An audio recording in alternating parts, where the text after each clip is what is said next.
Inventor Troy Reed has been busy in his shop constructing rotating magnetic motors that he believes will soon revolutionize how we get around. And it does work. It's 150 volts. What we're going to do, turn off all the switches, make sure there ain't nothing plugged into it. There's the plug. There's your 110 volts. Motor still running. You can operate this table plumb around. Still got energy running. Nothing tied up in the back of it. Nothing on the floor. Rotate around, still running electricity. So we're looking, hoping this time next year that you'll be able to use it in your home. So that's another. And what's good about this, you're talking about electric automobiles. This right here can set it in the back of an electric automobile and generate electricity and charge batteries up in a car.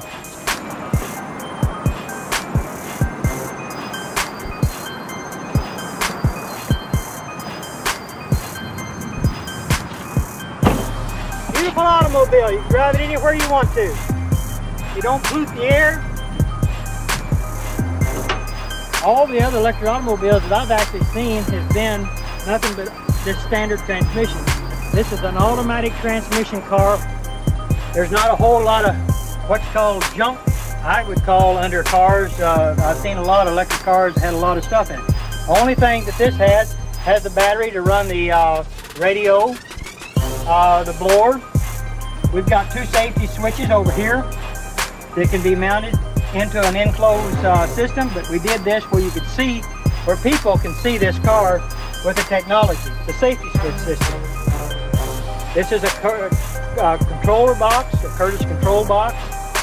It cuts the amperage down. So with the amperage, here's what's real good about electric automobiles. All electric automobiles that have surge technology with this in it, they create heat. They've got to have a fan to blow this Curtis controller off because it gets hot.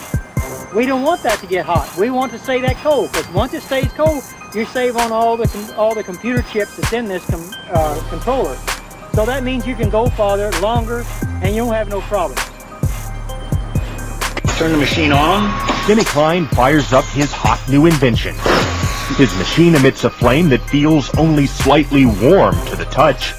But watch what happens when he touches anything else. Instantaneously, I can burn a hole right down through the center of that brick. The flame instantly turns hotter than the surface of the sun. Heat so intense it takes only seconds to literally burn a hole through charcoal. 3 seconds turns a brass ball to glowing liquid metal. Tungsten lights up like a sparkler. Steel, lead, and other metal slices on contact. Yet the tip of the welder stays cool to the touch. No other gas will do this. Denny Klein uses an alternative fuel source once thought impossible. He says people still have trouble believing him when he reveals his liquid fuel. Water. Take water and electricity, and we break it down through our very unique electrolysis process. Klein has just patented his process of converting H2O to HHO, producing a gas that combines the atomic power of hydrogen with the chemical stability of water. It turns right back to water. You can see the water running off of this. Klein originally designed his water-burning engine for cutting metal. He thought his invention would replace volatile acetylene in welding factories. Then one day, as he drove to his laboratory in Clearwater, he thought of another way to burn his HHO gas. On a 100-mile trip, we use about 4 ounces of water. Klein says his prototype 1994 Ford Escort can travel exclusively on water, though he currently has it rigged to run as a water and gasoline hybrid. His numerous devices supposedly achieve super efficiency rates by recycling excess energy through closed-loop systems. I built the world's most efficient heat pump and developed it, and these are the evaporators for that heat pump right here. They're 8 feet high, 3 feet wide. Now, the refrigerant we put in here boils at 40 degrees below zero. Therefore, anytime, day or night, outside in a rainstorm or in a windstorm, a hailstorm or a snowstorm, or just out on a nice hot sunny day or in the middle of a cold night, as long as the refrigerant that's inside this panel is colder then whatever the air is out here, or the phenomenon that's hitting this panel, then the heat from the air or the sun or the wind or the rain or the sleet or the snow will be transferred into the refrigerant on the other side, because it's the second law of thermodynamics. Hot goes to cold. So if this is the coldest thing outside, anything out there that touches it is going to give its heat to it. A little bit of heat goes a long way. That gas starts expanding like crazy, and as it expands, it then is drawn into the compressor, not through suction. I've got engineers and inventors that don't like to use the term suction, but through negative pressure. So as the compressor is creating this negative pressure, the gas is migrating to it. And so a compressor is a gas pump. It'll pump gas. And so the gas is being pumped by the compressor into the compressor, elevated in temperature. And even though if you touch this panel, it's ice cold to your hand, and if you touch the line going out of the panel, it's still ice cold to your hand. When it hits that compressor takes all the gas in this space, puts it in that space, elevates the pressure and the temperature. Going out of the compressor, do not touch that line whenever that thing is on, because it's 200 to 250 degrees hot. And so that's where we get the heat. All of the heat is transferred in here. We then use a compressor to take the relatively useless energy that we've got and elevate the temperature and pressure and make it very useful energy. Then that heat would be transferred later. This is something you won't see in the world market, because the oil companies, of course, don't want this on the market. It's just a wooden frame. It's got an auto switch on it right here, an automobile switch, which I'm going to get closer. okay, turns it off and on. I put a cover over it, a jar, to protect it. Now, it's compressed. The material in this is made of, one rod is made of 73 different elements.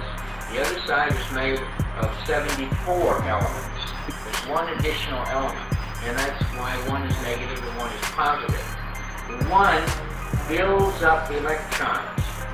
The neutrinos that strike the Earth 24 hours a day, and other things striking the Earth, the combination of them causes electrons to build up in one of these rods, and it depletes them in the other side. Much like a solar panel works, very much like a solar panel. But a solar panel needs light 24 hours a day if you're going to use it 24 hours. Otherwise, it only works when the sun comes out. Now, this here, as you can see, very, very light. Very light. Has practically no weight to it. But there's plenty of energy there. Now, as I run this up the rod, you can see. Let me get a little closer there. Okay. These are Christmas tree lights.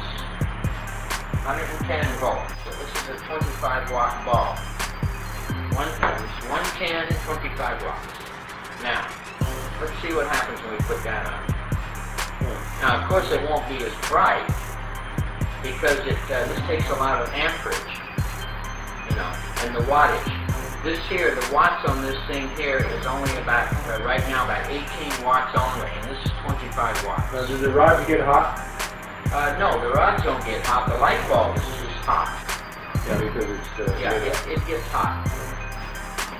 Now, you need a very big battery to do that, if you want to do that with a battery. That's to show there's no power here as far as storage power. It stores a certain amount of electrons because it builds up. So we can show they're not like a solar panel. Now let's turn the switch on. So the power is now going from the bottom terminals through the switch here to the top here. Right, okay. Now we use these two terminals on here because sometimes at the cave site we used to use this to charge the big battery. You see? So that's why we put those terminals on it. Now let's black it out. See if we can still light it.